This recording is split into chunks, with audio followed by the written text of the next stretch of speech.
Rebuilding a model steam plant, part 30.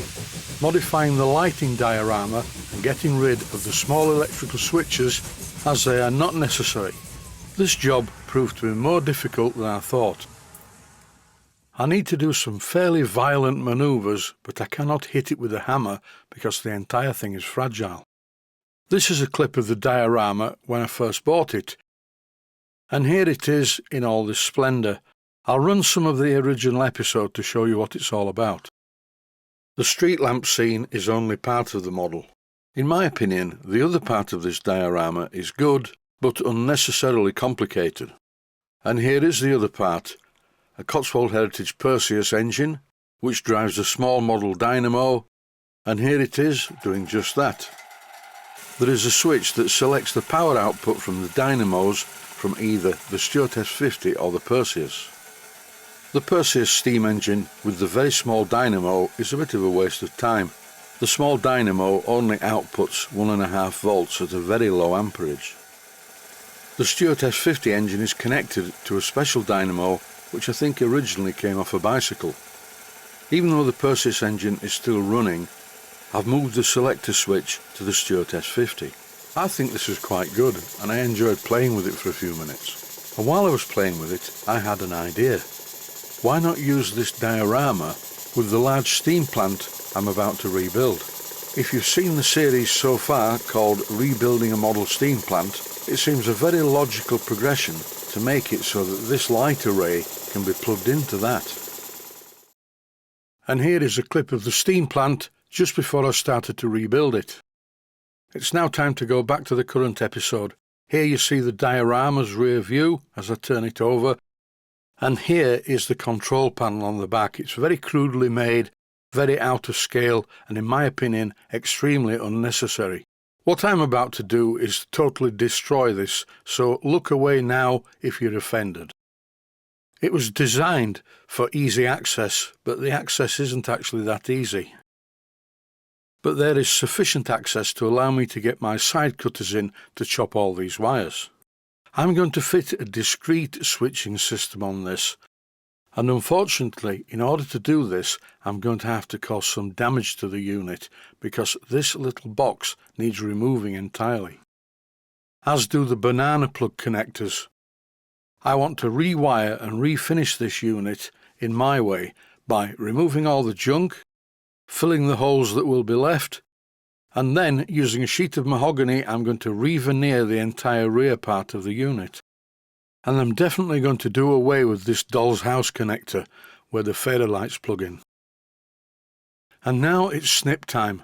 This was very satisfying, chopping all these wires, then just pushing the switches out of the hole.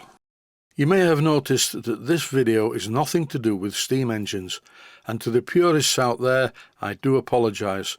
I will try harder in the next episode.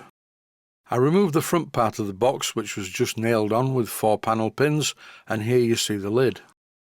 There are 2 sets of banana plug connectors on this unit. I'm going to remove these. But first, I can't wait to get rid of this crudely made little box. One of the sides more or less fell off, and in this clip you can see I've also removed the lid. It's looking better already, but there's still quite a way to go with this. The big problem is that the banana plug connectors, and by the way, banana plug connectors are electrical connectors, have been glued into the holes. At this stage, I didn't know how difficult this job was going to become. I've removed the other side of the box, and I'm now pulling out the panel pins, very slowly and very carefully with a pair of side cutters, making sure I don't apply too much pressure because I don't want to cut the panel pin. Now it's time for a bit of controlled ultra-violence using my Proxon motor tool with a disc cutter in. My logic told me that if I used a disc cutter and cut off the ends of the banana connectors, I would be able to push them through, and how wrong I was. The problem is, with this unit I don't want to use a hammer because the shock of a hammer would damage other components on it. The bad thing about this job is I've just realised I have to repeat this process on the other pair of connectors. But for now it's back to the first pair because they are refusing to come out. The drill grabs the brass inner sleeves, spins them round, but doesn't drill a hole through the units. In the end, I drilled a hole in the centre between them and moved them both inwards. One pair gone and another one to go. I'm going to use a slightly different method. This part of the method is the same. I'm using a 1/4 inch drill bit, the problem being that the drill bit immediately grabs the brass insert, spins it round, and while that's spinning round, the drill bit cannot cut. I drilled in as far as I could, and then I used a pair of pliers to grab the plastic parts and pull them away from the board. I was pleased to see that they both broke off very easily. Now I can remove the escutcheon plate. But first I'm going to see what's going on underneath. I need to remove quite a lot of this gas wiring. The small thin red wires go to the lamps. The other red and black wires connected to the switches. I removed all of this wiring, including the block connectors that weren't really needed. That's my holiday over. Now it's back to this job. The escutcheon plate came off very easily, and at first I thought, well, I can reuse this, but look where the holes have been drilled. But no, it's back to demolition time. As before, I'm drilling a hole in the centre so I can move these fittings into the centre to remove them. I don't know what this adhesive is that's been used. Is it epoxy putty? It took some removing, and I notice a white residue on the bench.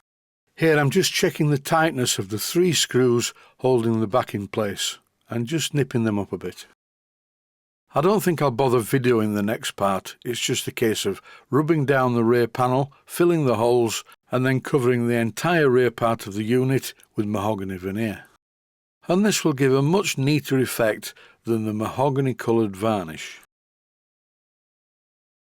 It's now time to enter the final phase of the rebuild of the steam plant. But I can't do this part of the job in workshop number 2, which is built onto the house. I need to take the entire thing back into the main workshop to pipe it up, make the turret, and basically finish it. I'm removing the boiler and the water tank just to prevent damage, and I'm pleased to say it does lighten the plant somewhat. And while I'm panning across the contents of the bench, I'd like to say stay safe, stay healthy, thanks for watching, and I hope you found it useful. Please take the time to visit my main Steam Models website and click on the section of the website that says Video Playlists. And by doing that, you can find other videos that you may like to watch. And by using the playlists, you can actually watch the videos back to back.